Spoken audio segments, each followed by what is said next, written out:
So ultimately, the goal of science was originally why, what, and how. And over time, due to functional limitations, it was reduced down to focus on the what and the how. What is matter? So we, the mainstream materialist scientific community, I'm like sort of, but not really a part of that, we have yet to come up with a viable answer for this question. What? Why? How? And because of their inability to even ask the why, the volatility of the search for a unifying component has splintered our perception of reality into a multitude of different fields, which scientists tell us they're sure these things exist. They're sure they operate independently in the universe, out here fluctuating, conflagrating with one another on special occasion, but for the most part existing in and among themselves, operating on their own rules that cannot be translated into other fields. What am I talking about here? I'm talking about the different levels of physical reality. Like there's the general theory of relativity and the special theory of relativity. There is similarly atomic, right? There is atomic interaction, and there is planetary interaction, and the math between these two things doesn't sync up because we have been divided amongst ourselves. Thank you, illegitimate authorities. So these focus levels, when you move from planets to particles, the mathematics do not correspond. It's because we lack a unifying framework for the crossover for a crossover or for the interrelatedness between these fields to exist that has caused the rift in our dimensions, or the rifts. So we need these frameworks, but it's these words, really, these words, materialism, reductionism, these are thought forms, really. These are ideas that possess people. They are different dimensions within our realm. And last time I checked, there were like 14, but they're constantly inventing new words. They're constantly inventing new dimensions of thought. So, but really, like I mentioned kind of earlier, the gravitational field, the atomic field, the electromagnetic field, neutrino fields, quark fields, up and down, both separately. There's the Higgs field, which is a new one. They just discovered some God particle or something. Dark matter, dark energy, they're all out there fluctuating and operating like basically in their own worlds, but they're in our world. But there's no unifying component that interrelates all these fields. And trust me when I say all of these fields are absolutely interrelated.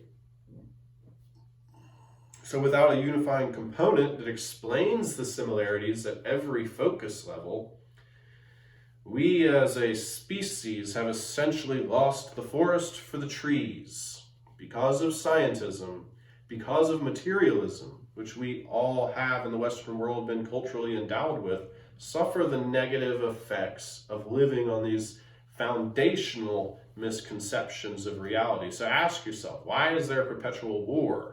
How can we be selling children? How can we be selling children?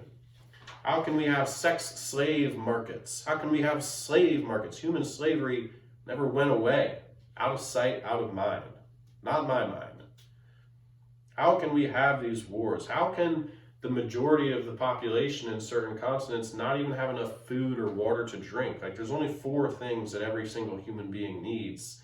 And why can't our world seem to get these most basic, what I call dignities, down? Why can't we give everybody, why can't we get to the point where not everybody is fighting for survival? Well, maybe it has something to do with our conceptualization of the universe that has been actually retarding our progression of scientific understanding. Could this be a result of living in a falsely imagined, illusory, falsely constructed world? Yeah, it is. That's what it is. That's the result. This is the result of the illusory paradigm of materialism. Look at the world. I don't want to list it. Iraq, Afghanistan, Kuwait. What's going on in Kuwait, actually? I'm not sure. Dominican Republic, South America. The neoliberal globalization, truly, which subjugates third world countries and desolates their lands and enslaves their peoples.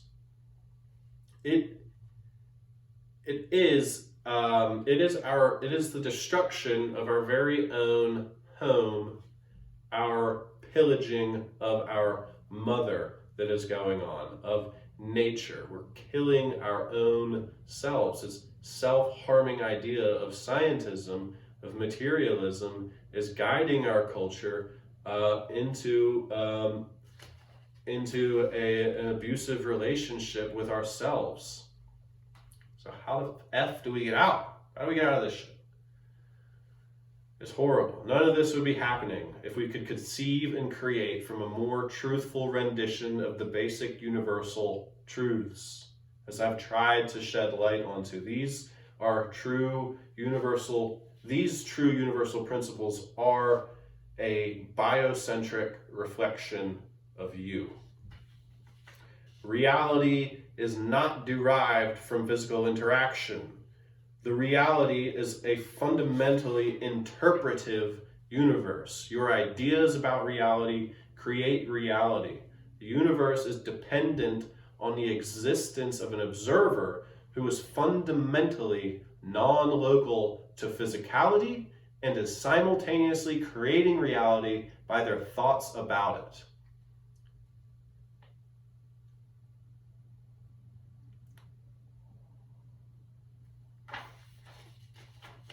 Put it away, a scientist said it. Every item of the physical world has at bottom, at very deep bottom, every item has at very deep bottom a non-physical source, a non-physical explanation that what we call reality arises in the last analysis from the posing of yes-no questions. John Archibald Wheeler. All things are information theoretic in origin. All things are information theoretic in origin. Observership is the prerequisite to shape reality.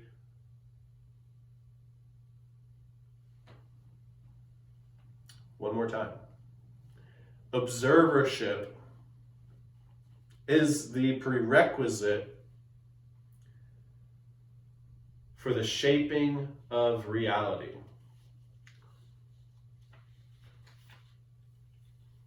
So once we move into a more true relationship with nature, we could definitely start to see the truth that we all are of the same species, or all of the same family, or all of the same race. We're all of the same mission.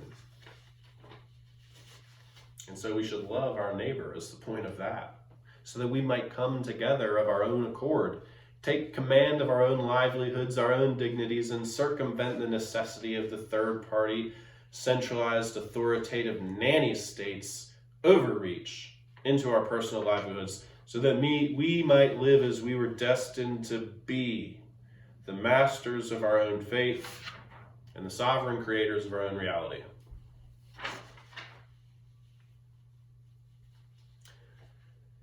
We have to recognize the limits of our culturally sanctified worldview, or we will remain lost in the dark alleyways of ignorance forever and ever. And so here we are in the dark alleyway, but don't worry, the alleyway, I've illuminated, hopefully, the escape out of the alleyway. The alleyway is overwhelming materialist scientist belief, but at the root of every material physical thing and alleyway is a very occult, hidden, not regularly realized, like it's kind of a difficult thing to come to terms with, our existence, that is. So the apothecary is an attempt. The apothecary, the spagyristus is attempting. The spagyria is an attempt at reassociating the observer with the more fundamental unified nature of reality by revealing the non-material aspect of ourselves through the practical use of one-irogenic, entheogenic, and consciousness-cultivating herbal medicine. The core of our beings are fundamentally non-physical in nature, as I have here expounded upon. We express in this world, we act in this world, but our consciousness does not originate by this physical world. We are only here transiently physical. We are only physically here transiently, meaning we are here. Physically, though, we are not going to be here forever, but we are here. Our origin, our life force, our choice-making faculties, they lie within the non-physical reality. And we have learned from our inquiry into physical reality is that the matter and the creator are mutually dependent. Alchemy is the universal psychological process of reuniting with the original form. Unity, an experience of oneness, is what we're here to create. Now, what I've told you and showed you, explained to you over the past hour, however long, is that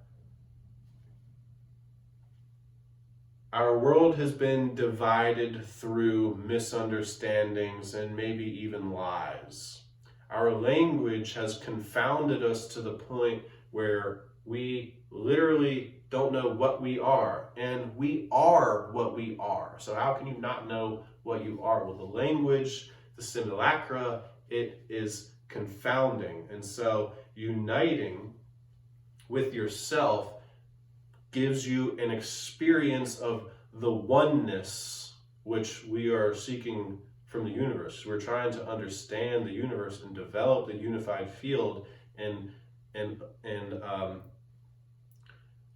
work with the interconnectedness and interdependence of the natural systems, which is the Gaia hypothesis. We're all living in one big being. Call it consciousness, call it gravity, call it love, call it the life principle, call it prana, chi, call it fiat lux, call it whatever you want. Just experience it. Don't talk the talk, but walk the walk. So seek the experience of oneness, because the experience of oneness will integrate you fully within your environment. And depending on what your environment is, it's going to allow you to extrapolate a lot more useful information about how to interact with your environment.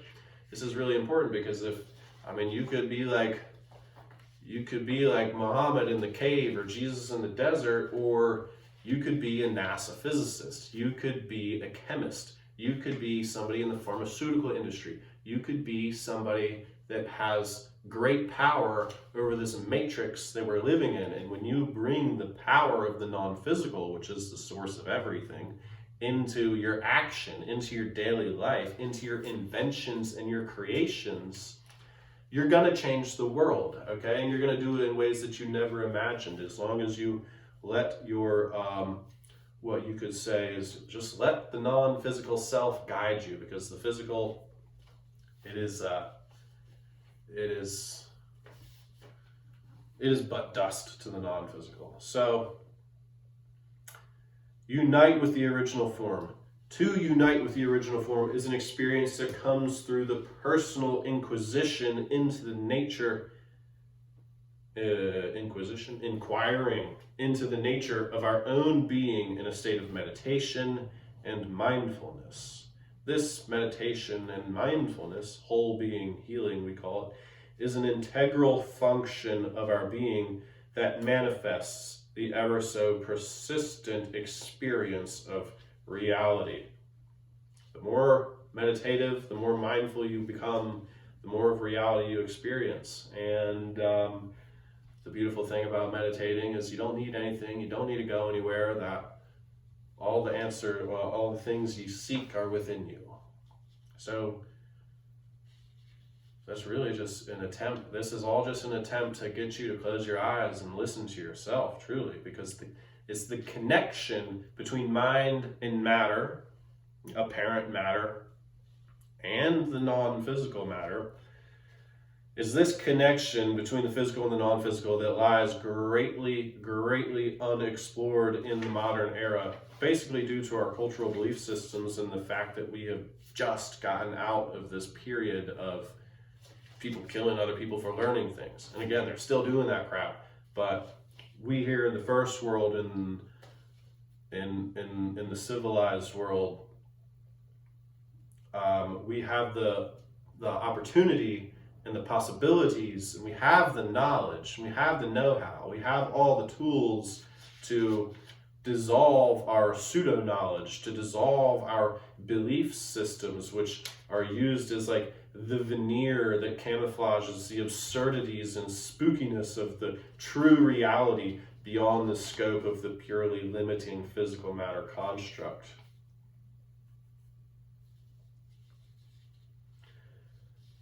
The capacities to open consciousness to new realities, to tap into the universal knowledge embedded within the framework itself, to explore the other sides of our minds and the universe within the projection of the spirit, is a lost art that was once held on the highest pedestals of our prehistorical area.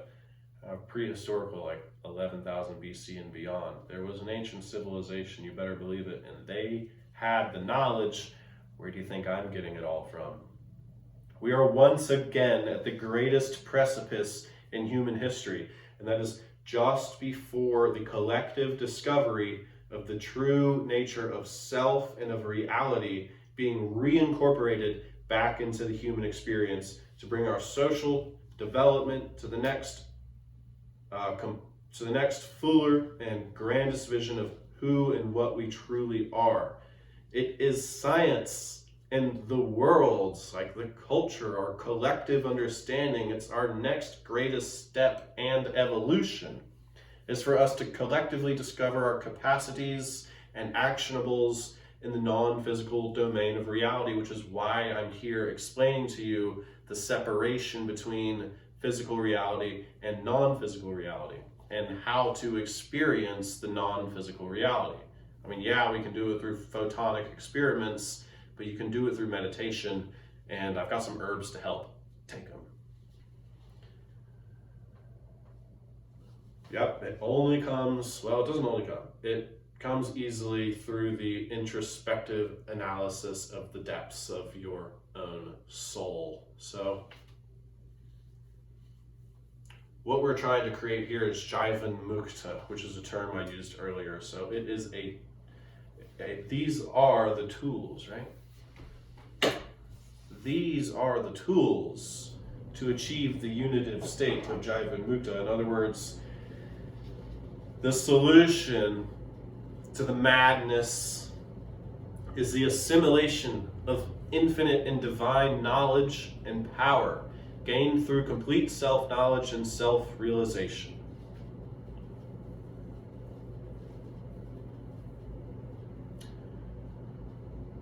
My friends, my cosmopolites, citizens of the universe, that is the great schism in the universe as we know it. That is the politics of the cosmos as I perceive it. Now, the truth, the totality, the unity can never, ever be understood through language, which is why I'm trying to give you the herbs. The herbs catalyze an experience. I'm also just trying to give you the conceptualization, because when you see things clearly, you perceive things differently. You experience new things, even if it is the same thing you've experienced before under an old mindset. So really, with the apothecary here, we serve as a medium for, what do we serve for? Just a medium for self-development and universal exploration, because we truly believe that consciousness is the final frontier. and you coming into power of your own consciousness and total actualization of your faculties within the asomatic awareness is going to be the key that delivers us from you see what's going on out here. So really beautiful. We went through a lot of stuff: materialism, scientism, Einstein, Newton, Galileo, quantum mechanics. What else we go through? We went through the nature of light. We talked about God a little bit. That's it. That's the biggest thing you need to know, is that really there is a non-physical reality, which the physical reality is a subset of. The physical reality relies on the non-physical reality for it to come into existence. You personally exist in the non-physical reality, separate from your body and the physiological, neurological mechanisms that make up your body. Your body is just an antenna for consciousness, which is ambient and omnipresent in the universe, sort of like oxygen, but not oxygen, because oxygen is physical.